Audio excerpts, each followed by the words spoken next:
Healthy people, sekarang saya lagi santuy-santuy nih di Bogor. Wah, adem banget healthy people, sejuk. Tapi healthy people tahu nggak? Ini daun apa? Ini namanya daun ketapang dan bagus banget untuk budidaya ikan sidat. Healthy people juga penasaran kan? Apa sih ikan sidat? Ayo, ikutin saya. Ini dia yang namanya ikan sidat. Sekilas mirip belut tapi punya sirip. Mirip lele tapi nggak ada kumisnya. Duh, emang deh ikan yang satu ini nggak ada duanya. Gak cuma punya bentuk yang unik, tapi ikan sidat juga punya segudang manfaat yang pastinya baik untuk kesehatan. Bahkan bangsa Eropa, Jepang, dan Korea juga percaya jika mengkonsumsi ikan sidat secara rutin dapat meningkatkan kecerdasan dan tinggi badan. Makanya nggak heran kalau ikan yang satu ini harganya nggak santuy alias mahal. Ikan sidat merupakan ikan yang hidup di sekitaran muara sampai ke laut. Ikan ini juga kaya akan protein, asam lemak omega 3, serta zat mikronutrien seperti zinc yang sangat tinggi. Zinc merupakan mineral esensial yang berfungsi untuk mengaktifasi dan juga membentuk growth hormone atau hormon pertumbuhan yang berfungsi untuk meningkatkan pertumbuhan sel-sel tubuh. Sehingga diharapkan pertambahan berat badan dan pertambahan tinggi badan pada anak akan optimal. Pantes aja ya, orang-orang di luar negeri saling berebut ikan sidat. Ternyata kandungan gizi yang ada di dalam sidat memang sungguh istimewa.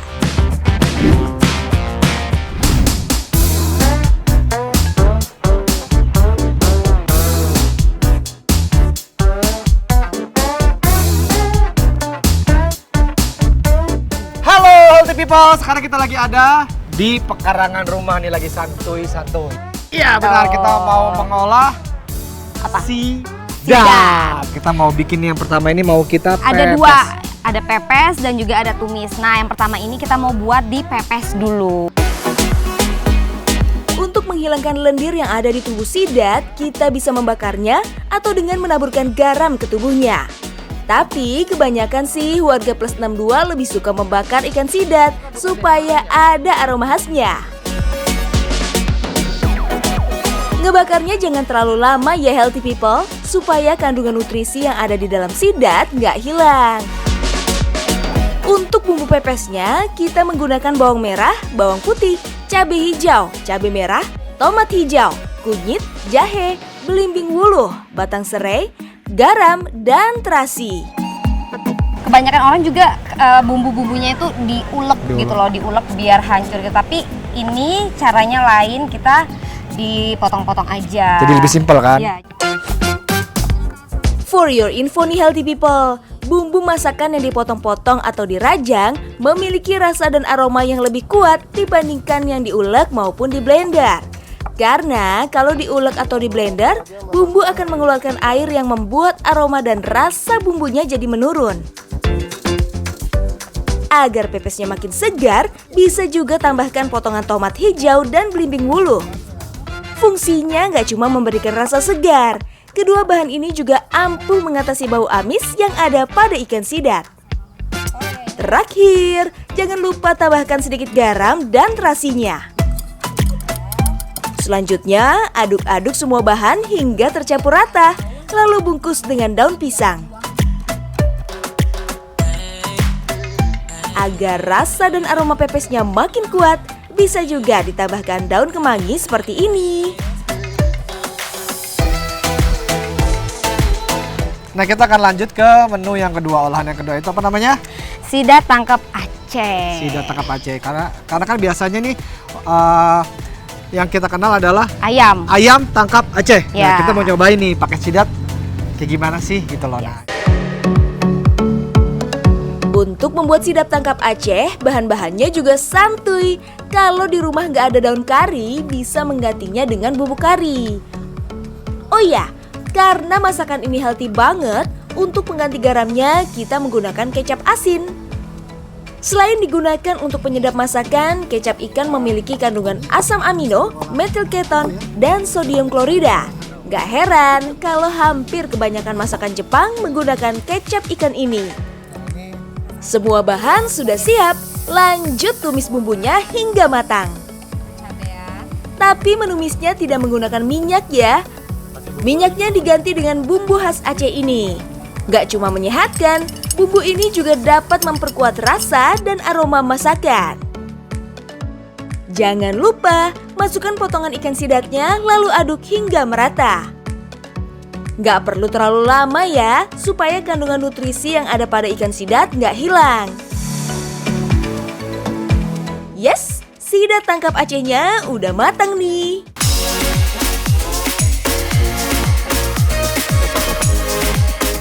Memang juara ya nih ikan sidat. Udah kayak manfaat, rasanya juga lezat.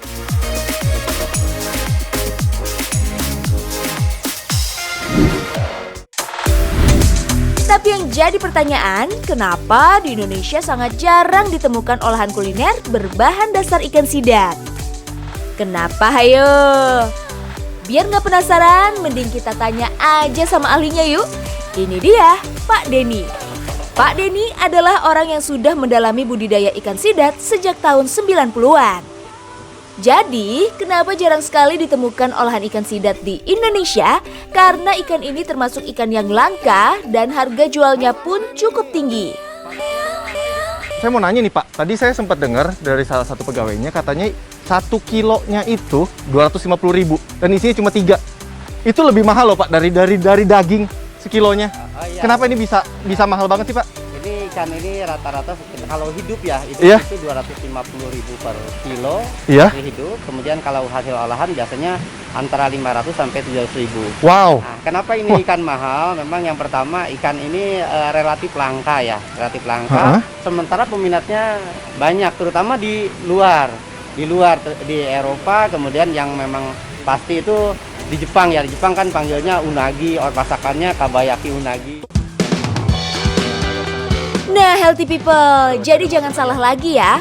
Yang namanya unagi itu ikan sidat ini, bukan belut. Ikan ini cukup unik karena punya fase hidup yang mirip dengan ikan salmon. Bedanya, salmon kalau mau bertelur akan pergi ke air tawar, sedangkan ikan sidat malah sebaliknya. Gak cuma itu, setelah telurnya menetas, ikan sidat akan pergi ke muara sungai lalu besar di air tawar. Ini kenapa di settingnya gelap kayak gini ya Pak? Ini karena menyesuaikan dengan kebiasaan ikannya yang sifatnya nokturnal. Dia biasanya aktif di malam hari. Jadi kita kondisikan supaya dia makannya bagus dan lain-lain. Ini nggak terlalu terang. Nah, pada fase ini, bibit ikan sidat sudah mulai membiasakan diri dengan cahaya. Memang dari segi ukuran, bibit ikan sidat di ruangan ini sudah mulai agak besar. Sehingga ukuran kolam yang digunakan juga harus besar. Tujuannya agar ikan dapat lebih leluasa bergerak.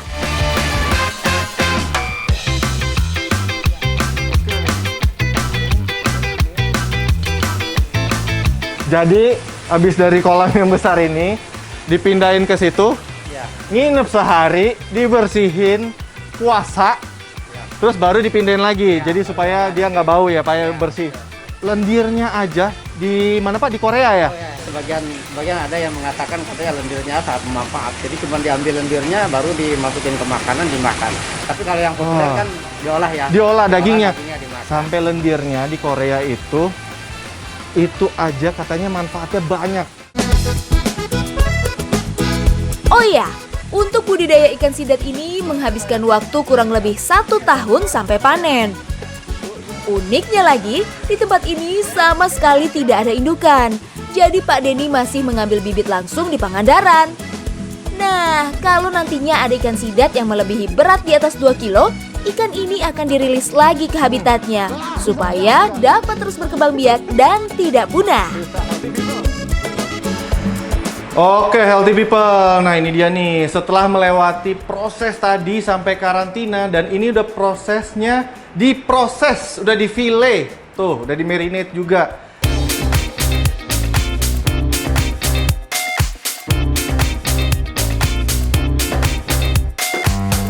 Di beberapa resto Jepang, biasanya satu potong ikan seberat 250 gram ini akan dipotong menjadi 4 bagian.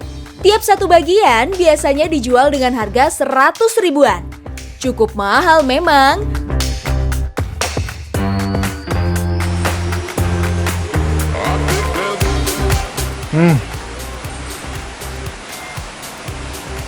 Enak banget, parah.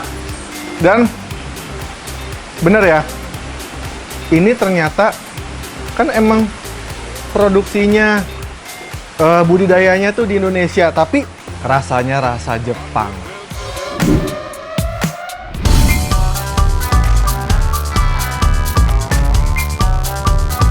Ngomongin soal ikan sidat, nggak lengkap rasanya kalau kita nggak bahas saudara kembarnya ya.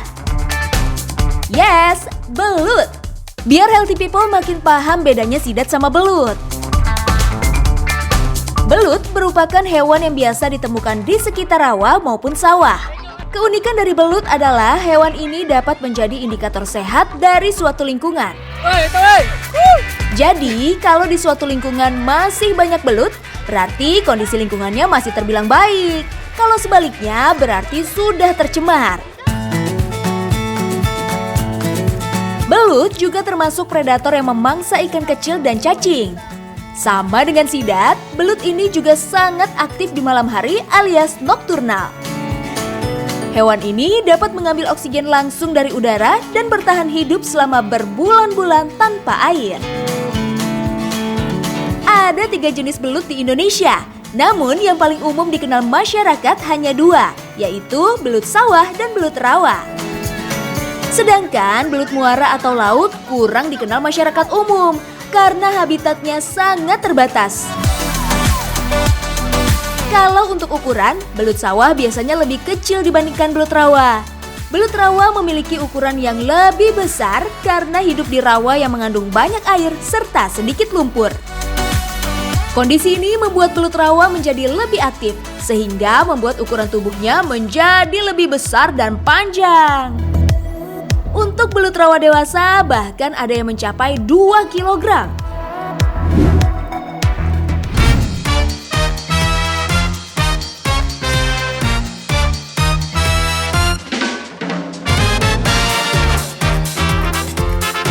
Spesial today, kita olah belutnya menjadi sushi. Selain menyehatkan, cara buatnya juga santuy banget loh. Untuk membuat sushi dengan isian belut, bahan yang harus disiapkan ada nasi, potongan wortel, timun Jepang, nori, kecap asin, dan pastinya belut. Sebelum kita olah, buang dulu bagian tulang dan durinya ya healthy people. Kali ini, belut yang telah difilet akan direndam ke dalam kecap asin selama 5 menit biar mengurangi bau amisnya. Kalau udah, daging belut digrill sampai matang.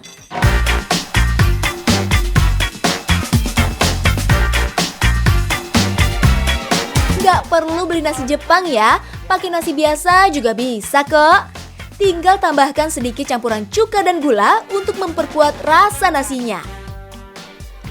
Nggak cuma itu, racikan ini juga dapat membuat tekstur nasi jadi lengket, sehingga pas untuk dijadikan sushi. Kalau udah seperti ini, tinggal kita buat deh sushinya. Oh iya, dari sekian banyak kandungan nutrisi pada belut, ada beberapa manfaat mengkonsumsi daging belut. Buat yang punya masalah anemia atau kurang darah, mengkonsumsi belut secara rutin juga sangat baik. Karena belut mengandung zat besi yang cukup tinggi. Kandungan ini bermanfaat untuk mencegah anemia serta menjadi penghilang rasa lelah dan letih. Sementara kandungan fosfor yang ada pada belut juga bermanfaat untuk menjaga kesehatan tulang dan gigi. Manfaat lainnya pada belut adalah meningkatkan kesehatan kulit, menurunkan resiko stroke, meningkatkan konsentrasi, memperlancar sistem pencernaan, serta meningkatkan kekebalan tubuh. Dalam hal makronutrien, pada 100 gram belut terdapat 18,4 gram protein. Dan ini termasuk kadar yang sangat tinggi. Sedangkan dalam hal mikronutrien, terdapat banyak vitamin dan mineral yang ada pada belut seperti vitamin A, vitamin B12, vitamin D. Sedangkan dalam hal mineral seperti zinc, fosfat, dan kalium banyak ditemukan di belut. Wih, banyak banget manfaatnya kan? Tapi ada satu syarat nih healthy people, yaitu mengolahnya harus tepat. Salah satunya ya jadi sushi ini. Nah, Oma, sudah selesai kita bikin susinya. Ini tadi bahannya pakai belut ya. Pakai belut, jadi sehat banget, banyak banget kandungan protein, terus zat besi. Pokoknya ini sehat banget lah.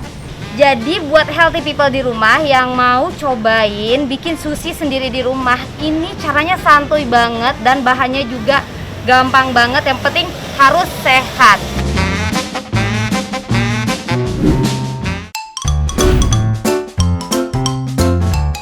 Masih bahas belut ya healthy people? Kalau tadi kita singgung belut untuk makanan pendamping ASI, kali ini kita bahas khasiat belut untuk mempercepat bayi agar bisa berjalan. Emang bisa ya belut mempercepat bayi supaya bisa jalan? Hehe, santuy. Boleh percaya, boleh enggak.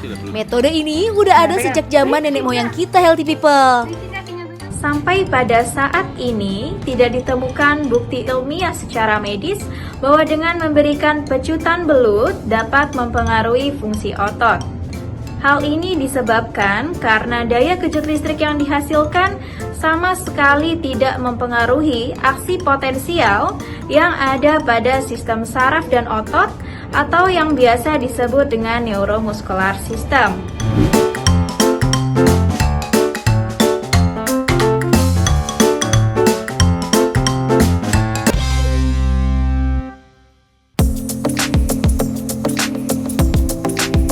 Well, sekarang kita terbang ke timur Indonesia ya healthy people, tepatnya di wilayah Maluku. Tapi Nadine dan Dimas bukan mau sekedar holiday di sini ya healthy people. Mereka mau ngasih lihat ikan sidat morea di habitat aslinya. Lokasinya ada di Desa Larike, Kecamatan Leihetu, Kabupaten Maluku Tengah. Oh, ini buat apa, Pak? Buat mancing morea. Untuk morea di situ. Oh iya. Ini tapi laut. Iya, ikan laut. Ikan laut. Tapi kalau dikasih ikan tawar, moreanya juga mau? Nggak mau. Nggak mau, harus laut. Ukuran sidatnya segede-gede gaban healthy people. Dengan panjang rata-rata lebih dari 1 meter dan diameter di atas 10 cm. Dia dikasih makan oleh warga sini juga. Tapi kalau mereka nggak ada yang ngasih makan, dia akan masuk ke dalam, ke rumahnya. Dia akan makan ikan-ikan kecil. Atau dia setiap malam, dia akan keluar untuk cari makan sendiri. Oh ya, soal kekuatan sidat morea nggak usah ditanya deh. Mereka terbukti sanggup melawan arus sungai, bahkan sampai naik ke bebatuan. Super strong. By the way, selapar-laparnya penduduk di sini, mereka tidak akan pernah memakan ikan sidat morea. Aturan adat melarang warga untuk mengambil ikan yang biasa berkembang biak di lautan dalam ini. For your info nih healthy people, urusan mitos ikan sidat memang pernah digunakan para serdadu Jepang saat zaman penjajahan. Waktu itu, tentara Jepang mewanti-wanti masyarakat Indonesia untuk tidak memakan sidat yang disebut ikan setan. Dasar penjajah ya healthy people. Ternyata tujuannya nggak lain dan nggak bukan biar orang-orang Jepang bisa bebas mengkonsumsi ikan sidat. Ya iyalah, orang Jepang memang udah paham nutrisi ikan sidat yang biasa mereka sebut unagi.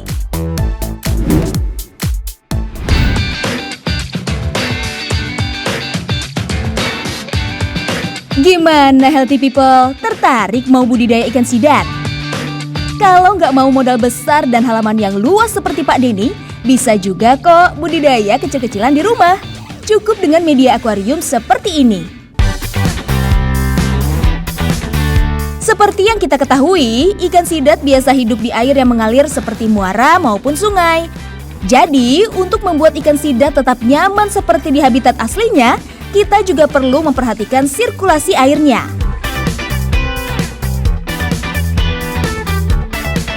Beberapa jenis pipa ini mempunyai fungsi yang berbeda. Ada yang digunakan untuk menyaring, menyedot, dan membuang air. Jangan lupa busa untuk filter airnya ya, karena bibit ikan sidat suka di air dengan tingkat pH yang normal. Kalau tingkat pH atau air kurang dari 7, dapat membuat ikan jadi stres. Oh iya, mesin pompa udaranya juga penting loh. Karena alat ini berfungsi untuk mengalirkan air ke tempat penyaringan supaya kadar oksigen dalam akuarium tetap terjaga. Jadi, dalam budidaya ikan sidat, faktor sirkulasi air wajib hukumnya ya. Setelah semua pipa terpasang, proses selanjutnya adalah mengisi air kolam dengan air bersih.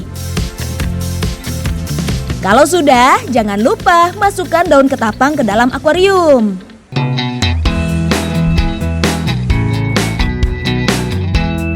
Selain di akuarium, bisa juga budidaya ikan sidat dengan menggunakan drum, toren bekas, kolam fiber, maupun kolam terpal.